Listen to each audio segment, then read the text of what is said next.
for last year's honor. I can have to tell you, it was a big surprise.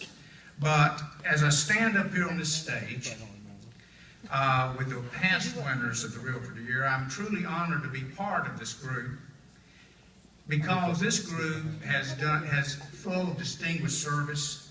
Their contributions in their community and politics and all the things that they do in their community are just a group that you want to belong to. And I love all these guys, and hopefully they love me throughout the rest of my life too. And with that, I'm going to reiterate a little bit about the Realtor of the Year. First, North Carolina was the first state to present a Realtor of the Year. I missed the part.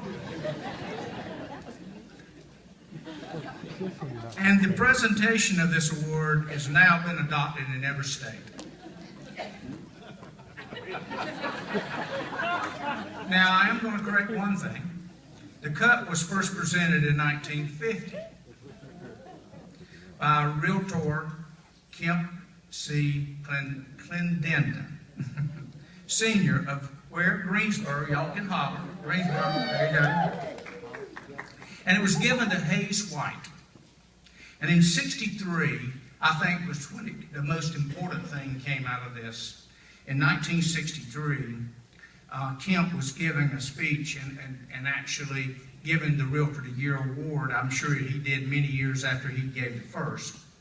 And he stated that the real estate professional is one of the very top business professions in the country, and that our merchandise is presented by two of the most important words in the English language, and they are land and home. And if you've ever been to the National Association of Realtors in a building in Washington, D.C., and you walk in, the greatest words on the stage says, "To all is a land, unto all is a land."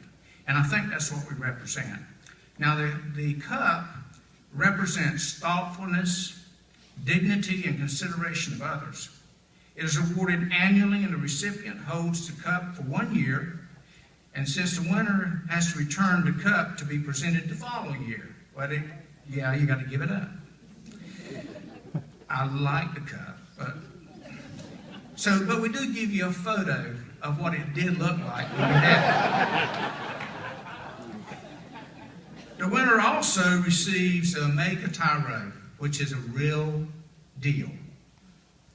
And it's awarded to those who've honorably completed the term of a state president, or a Realtor of the Year, or it symbolizes the appreciation afforded it to the person's contributions to the National Association of Realtors. Now, it's time to start working on this year's Realtor of the Year. So, as I call out some things this individual has accomplished, there's going to be some pieces of the puzzle somewhere that's going to be disappeared. There they are. And there's a photo behind that.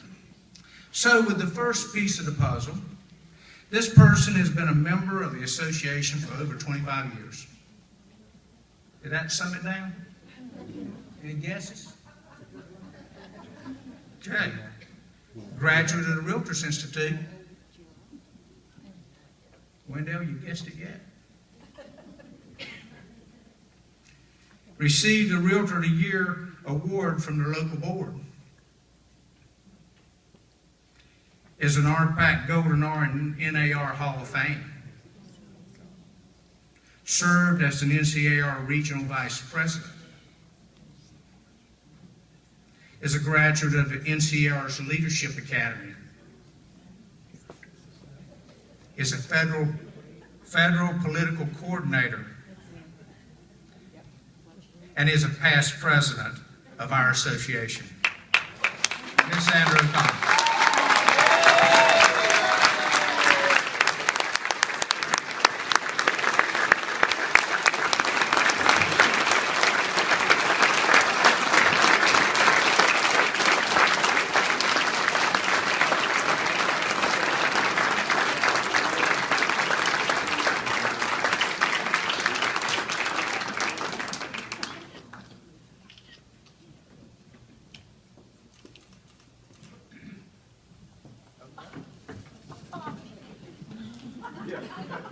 Here's your budget, high road. And for the first time in your life, I am going to be bold enough to pin you.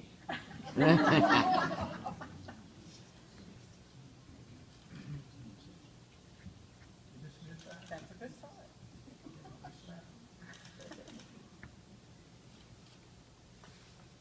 Oh my.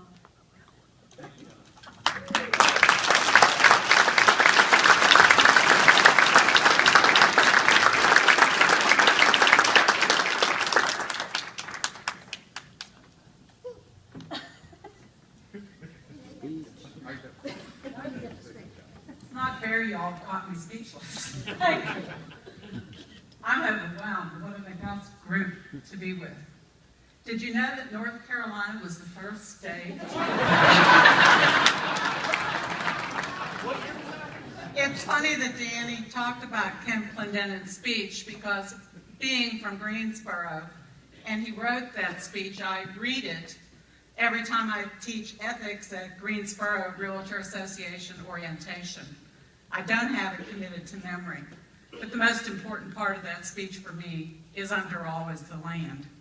And that is what we are all here committed to, is protecting and promoting those private property rights. And we do that most importantly, as Tom pointed out, through our participation in RPAC. It's the most significant thing we can do to sound our voice with the other million realtors across the country. And the only other thing that comes to mind is something that Vic Knight often said when he was president, which was, if you're walking in the woods and come upon a turtle sitting on a fence post, you know it didn't get there by itself. And I certainly am not standing here by myself. So it's impossible at a moment's notice to think of and thank everybody, but I thank each and every one of you. The Greensboro Association has meant so much to me and supported me. Mike Barr has always been at my back. The leadership of that association, with our current president, Marion Stafford, with Lolita Malave, with Kathy Carpenter, with Kevin Green as our incoming president, has been a remarkable group that is always out in front. I found out when I was privileged to be the president of the North Carolina Association, and to be, at the time, a treasurer and later president-elect, and to be on the team with Danny and Wendell, what a team meant and what family was all about. And on my own leadership team, including Wendell, Mary Edna, and Tom Barton, we moved forward and did things as we needed to do.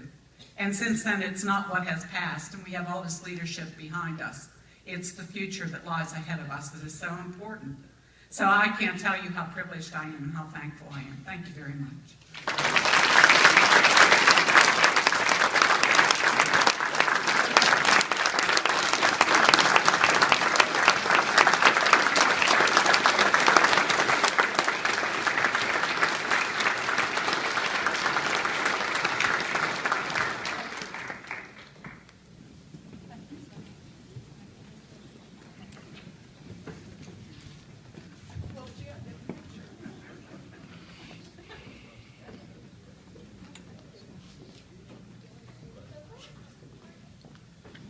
Did I say that I do have another family?